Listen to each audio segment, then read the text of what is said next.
قرآن پاک نے فرمایا لقد کان فی یوسف واخوته آیات للسائلین۔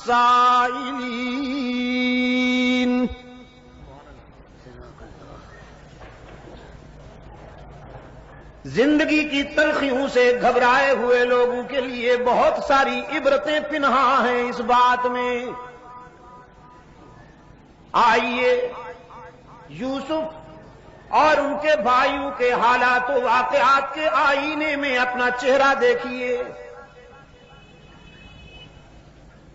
آپ بہت گھبراتے ہیں حالات کی تلخیوں سے، لیکن سوچئے اللہ کے برگزیدہ بندوں کو کن حالات سے گزرنا پڑا۔ لقد كان في يوسف وإخوته آيات للسائلين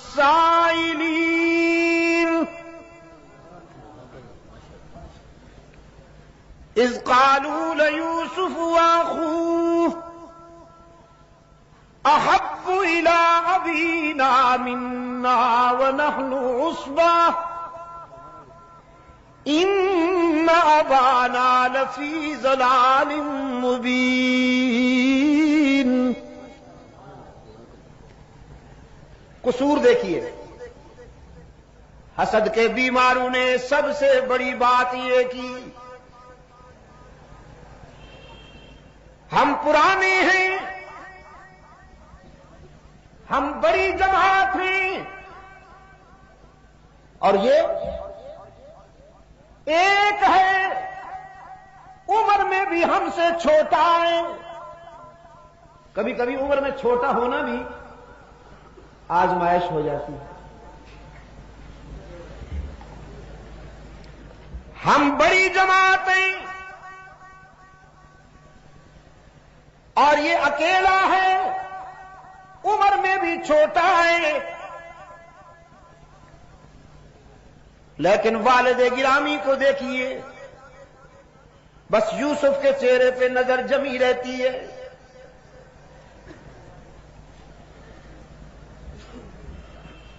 ان سے دامن بچانے کی بس ایک ہی صورت ہے کہ قتل کر دیا جائے اسے، یا دنیا کے کسی ایسے کونے میں پھینک دیا جائے کہ یعقوب یوسف کی صورت ہی نہ دیکھ پائیں۔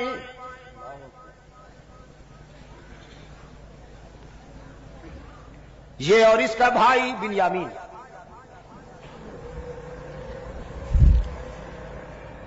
قال قائل منهم لا تقتلوا یوسف۔ یہ بھی قانون فطرت ہے، جب کسی مظلوم کے لیے دشمنی ہوتی ہے تو دوستی کی کوئی نہ کوئی کرن ضرور روشن ہوتی ہے۔ میں نے رات بھی کہا تھا، فرعون نے جب حضرت موسیٰ علیہ السلام کے بارے میں یہ ارادہ کیا کہ اسے قتل کر دیا جائے تو آسیہ ساتھ بیٹھی تھی، انہوں نے جرح کی، پرپوزل دیا کہ تمہیں غصہ آ گیا ہے ان پر، وہ تو بچہ ہے ابھی تک، اس کو پھول اور انگارے میں فرق نہیں معلوم۔ یہاں بھی اسی حلقے سے ایک آواز آئی، قتل کا منصوبہ تو تم نے بنا لیا، لیکن وہ ہاتھ کہاں سے لاؤ گے جو اس چاند سے چہرے پر خنجر چلائیں؟ نہیں کر پاؤ گے، یہ کام نہیں کر پاؤ گے۔ انسان کتنا ہی سنگ دل کیوں نہ ہو جائے، لیکن ایسے چہرے پہ خنجر کیسے چلا سکے گا؟ یہ بات تم سے بھی نہیں ہوگی۔ تجویز یہ ہے، کنویں میں ڈال دو اسے یا کہیں دور چھوڑ آؤ، راہ چلتے مسافر اٹھا کے لے جائیں گے، تمہاری جان بھی چھوٹ جائے گی، قتل کی شقاوت سے بھی بچ جاؤ گے۔ اور یہی فائنل ہو گیا، یہی فائنل ہو گیا۔ محبت کا لبادہ اوڑھ کر والد گرامی کے پاس آئے، حضرت یعقوب علیہ السلام کے پاس آئے، قالوا يا أبانا ما لك لا تأمنا على يوسف وإنا له لناصحون.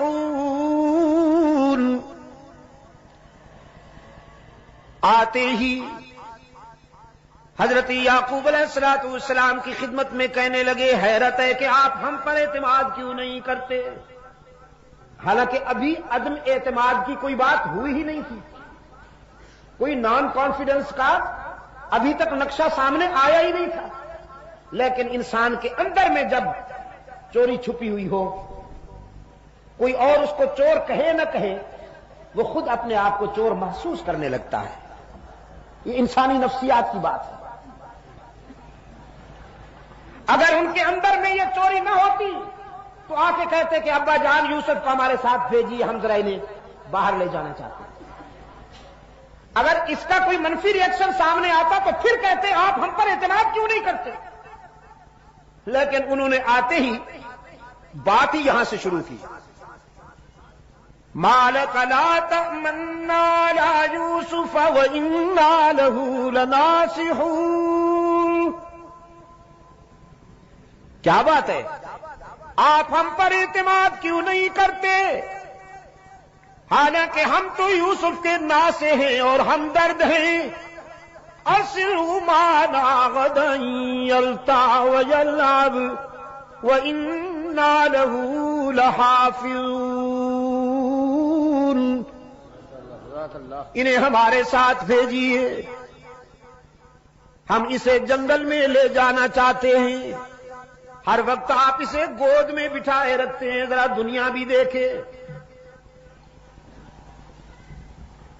حفاظت کریں گے، بے فکر رہیے.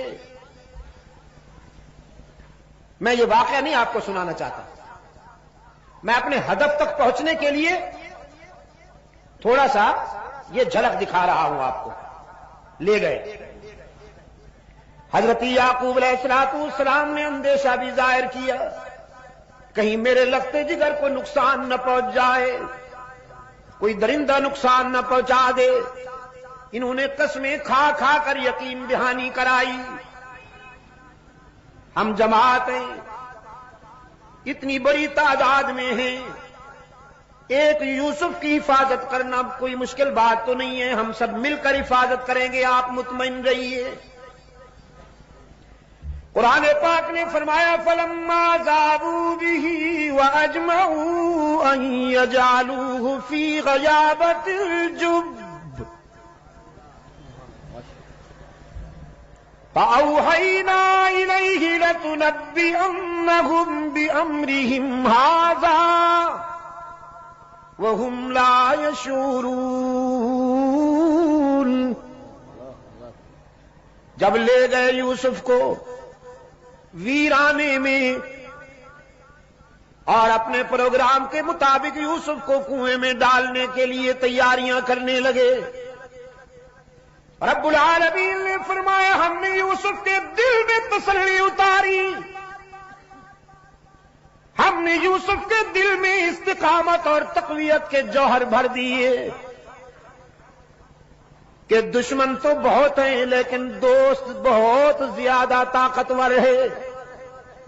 یہ تجھے مٹانا چاہتے ہیں لیکن ہمارا فیصلہ ہے کہ ہم تجھے بلند کریں گے.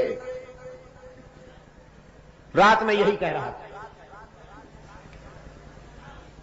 مکہ والے مٹانا چاہتے تھے اور عرش والے نے بلند کرنے کا فیصلہ کیا تھا. یہاں بھی یوسف علیہ السلام کو مٹانے کا پروگرام بنایا گیا، کنویں میں ڈالا گیا. رب العالمین نے روح الامین کو حکم دیا جاؤ میرے پیغمبر کو اپنی آغوش امانت میں سنبھال لو. باپ کی گود میں بھی اتنا سکون نہ ملا ہو جو تیری آغوش امانت میں یوسف کو میسر آئے.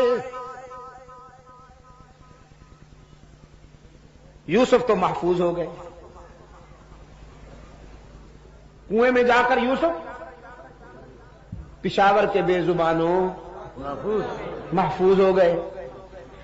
کنویں میں جا کر یوسف تو محفوظ ہو گئے. اور برادری،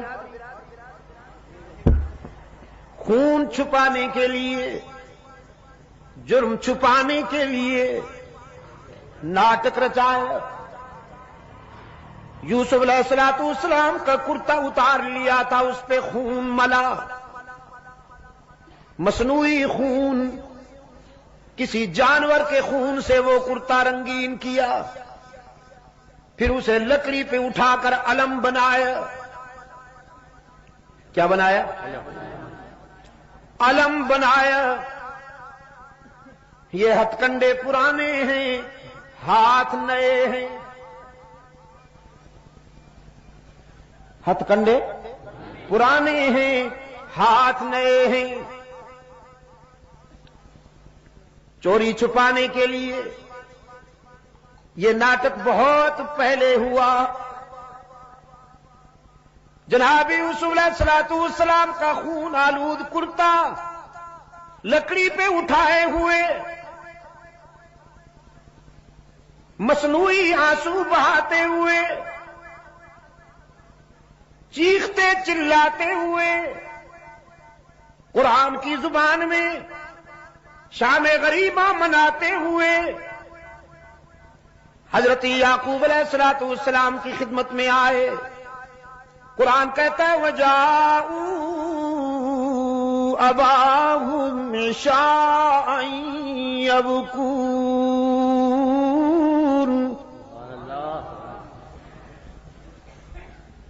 روتے چلاتے ہوئے یعقوب علیہ السلام کی خدمت میں آئے۔ قالوا يا أبانا إنا ذهبنا نستبق وتركنا يوسف عند متاعنا فأكله الذئب وما أنت بمؤمن لنا ولو كنا صادقين۔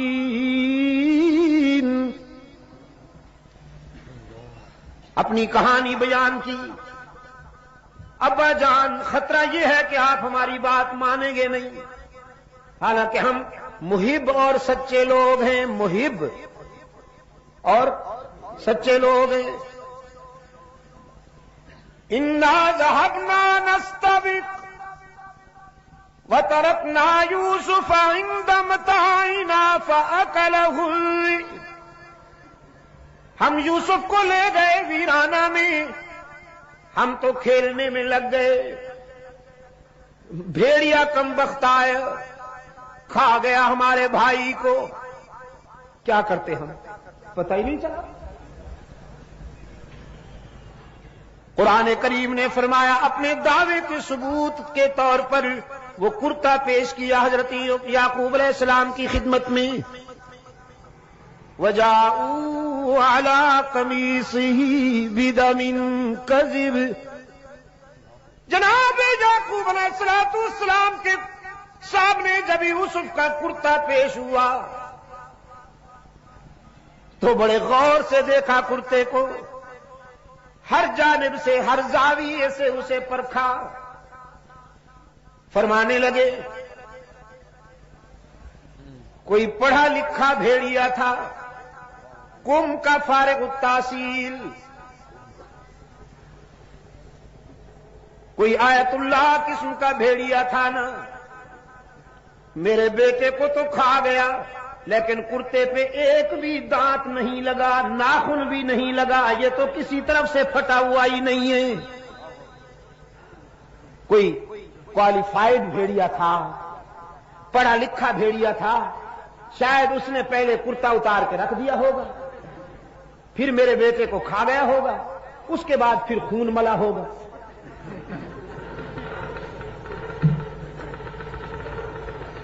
فرمایا بل سولت لكم انفسكم امرا فصبر جميل والله المستعان على ما تصفون۔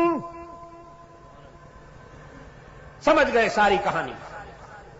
فرمانے لگے تمہارا منصوبہ معلوم ہوتا ہے، یہ سب ناٹک رچا رہے ہو، لیکن میری سنو، اپنے بیٹے سے متعلق یہ دل خراش اور دردناک خبر سننے کے باوجود میں تمہاری ماتمی کاروائیوں میں شرکت نہیں کروں گا، میں تو صبر کا دامن نہیں چھوڑوں گا۔ فصبر جمیل واللہ المستعان علی ما تصفون۔ میں اللہ سے ہی مدد مانگتا ہوں، وہی میرے لختے جگر کا نگہبان ہے اور حفاظت کرنے والا ہے۔ رات بھی بات یہاں آئی تھی، اتفاق سے آج بھی پھر اسی موڑ پہ آ گئی۔ انبیاء اور رسول نے جب بھی مدد مانگی کس سے مانگی؟ عجم کے بیماروں تک ہی کی حرارتیں پہنچاؤ، اللہ عجم کے بھی کے بیماروں کو شفائے کاملہ عطا فرمائے، ان کے فکر و نظر کے اندھیروں کو قرآن کے اجالوں سے دور فرمائے۔ انبیاء اور رسول نے زندگی کے سفر میں جب بھی کوئی مشکل مقام آیا تو کس سے مدد مانگی؟ واللہ المستعان علی ما تصفون۔ یعقوب نے بھی بیٹے کو اللہ کے حوالے کیا، اور ان مراحل سے گزرنے کے بعد جب یوسف کو انعام ملا، ایثار، استقامت اور وفا کا سفر کرنے کے بعد جب اللہ نے یوسف کو انعام عطا کیا ہے، پاؤں کے نیچے مصر کا تخت ہے اور سر پہ نبوت کا تاج ہے۔ انعام پسند آیا آپ کو؟ پاؤں کے نیچے مصر کا تخت ہے اور سر پہ نبوت کا تاج ہے۔ روحانی طور پر بھی صاحب اختیار ہیں اور مادی نقطۂ نظر سے بھی صاحب اقتدار ہیں۔ فطرت کبھی کبھی عجیب مناظر دکھاتی ہے۔ کنویں میں ڈالنے والے منگتا بن کر آئے ہیں، سوال کرتے ہیں غلے کا۔